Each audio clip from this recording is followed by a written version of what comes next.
Hello and welcome back to another informational. Need some help with alternate bosses? We are here to teach you what we can. So let's jump right in and break it down. In the Dark Caves is the alternate path, the Ruins. Elemental traps and cultists that summon enemies. It's just one big stone building in a large cavern.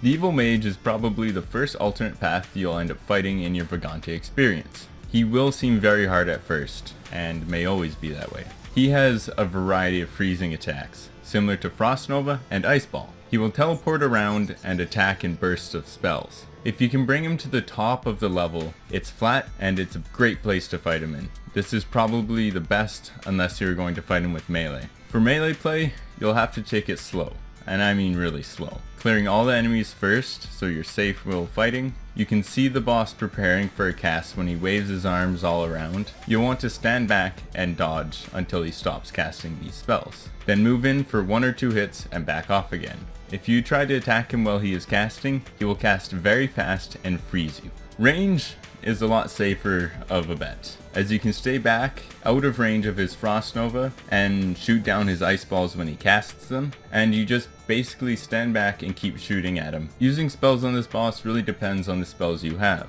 You'll need targeting or long range spells. If you have Flame Pillar or Frost Nova, you'll end up fighting him like you're using melee. The best strategy for this boss, in our opinion, is to use range, as it is the safest and you probably won't be very powered up this early in the run.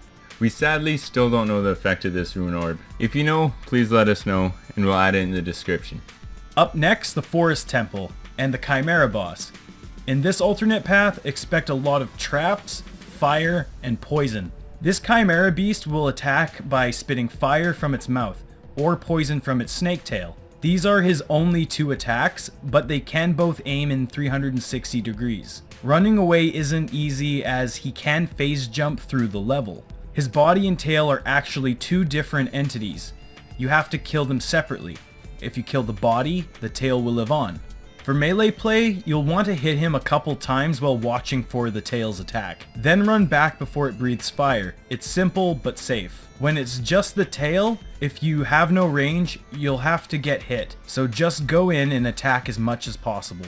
For range, it's like any other non-melee boss. Stay back, line up shots, and run back. This will kill him effectively, and it is the safest way to take out his tail. When using spells, this boss isn't too hard, as long as they are offensive spells. You want to keep some distance to not get hit, then run up and unload on him. The best strategy for this boss is to get underneath him and attack up. A ledge can save you from most of his attacks. Then take out the tail with any range you have. This is another Rune Orb that we don't know the use for, despite extensive testing and fiddling.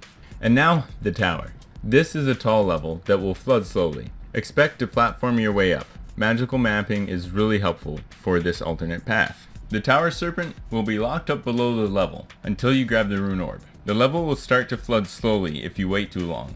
He will open his mouth and dash, and he will keep dashing if you're in the water until he hits you or a bunch of blocks. Once his mouth opens, get on top of a platform so that he breaks it and his attack will stop. Try to find underwater breathing or save some cooked piranha. Swim like a fish boots are extremely helpful here. For melee play, try to pin him against the wall while you're underwater. Don't get stuck underneath him or else you'll probably run out of breath. Then just run away while he is doing his attack. Try to get him to break as many blocks as you can. This will stop his attack, and then just jump in and repeat. With range, this boss will be really hard because swimming plus aiming sucks and your arrows don't fly as nice through the water. Your best chance is to stay out of the water and above him and snipe.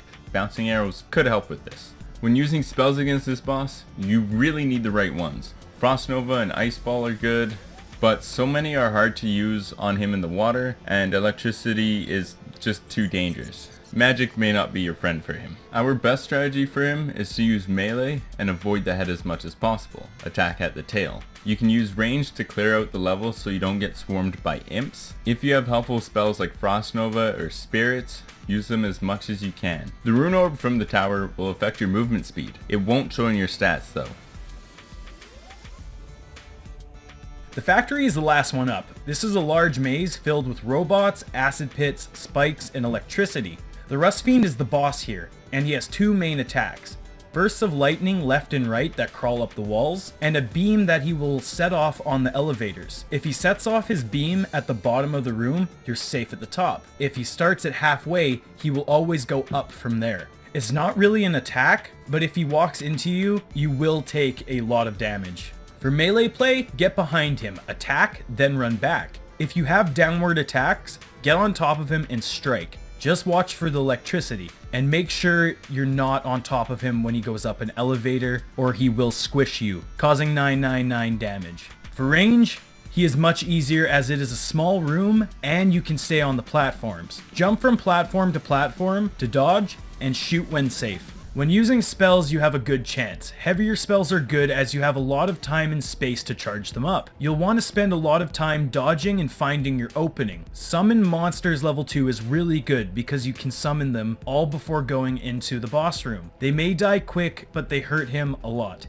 Our favorite strategy is heavy range because you have all the platforms to move around on. If you don't have a good bow or enough arrows, use targeting spells or melee. You'll want high lightning resist also. This Rune Orb this boss drops upon death will give you crit while it's in your inventory. The final boss, the Lost Adventurer, is an amazing boss. It's all about learning his moveset. You can almost dodge every single attack. His vast moveset includes spells like a Wall of Frost that will be similar to a large ice ball. You can jump over these safely. There is his dash attack. This is just a lunge forwards that will deal some damage. His summon monsters where he will summon a bunch of small flying eyeballs. His single fire beam where he will start at one side of the level and move over, then back across. His quad fire beam. This one is hard to dodge as you pretty much have to be in the center of all 4 beams or else he will push you to the edge. He has an attack that will summon fire raining down from the sky. You can see where the fireballs will land by little rings of flames, so you can dodge accordingly. The lightning orbs he summons will move outward halfway across the map and then back into him. So stand back and wait for them to move inward. His other lightning orb attack will start at the edge of the map and move inward. You'll have to stand right up against him to not get hit by this one. For melee play, you're going to have to focus on dodging his attacks, then moving in for 1 or 2 quick hits in between. Melee will be slow and difficult since you can't safely attack him while he is attacking you. Range is easy mode. You can stand back out of range of most of his attacks and just keep spamming him with arrows. You can use the step up on the edges of the map to stay safe from a lot of his attacks while using archery. When using spells, you want ranged magic and targeting spells. So you'll want to stand back and attack him while he is attacking you. And when there is an opening, move in and use faster spells like Frost Nova or even use melee. This boss is really well balanced. Range is slightly better than the other playstyles, but really just use whatever playstyle you have buffed the most. The best thing for this boss is having high resists because he uses every element against you.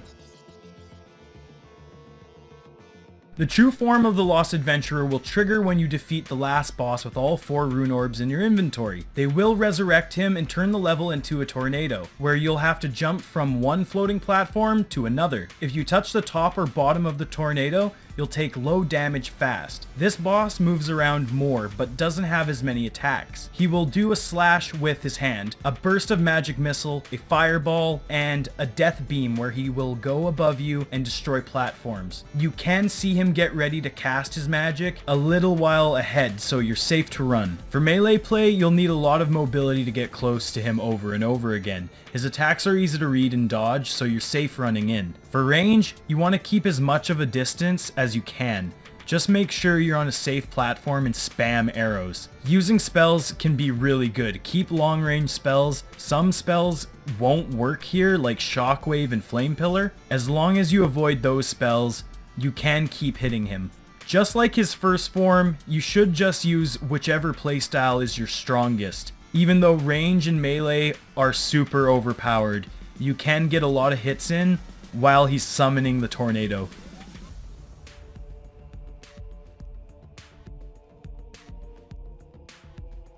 Well, that's a lot of awesome hard bosses. We hope you can handle them even better now. Can you collect all the gems and make it to the true ending? If you guys liked it, leave us some support and subscribe for more. Until next time, Dungeon Crawlers, see you in the crypt.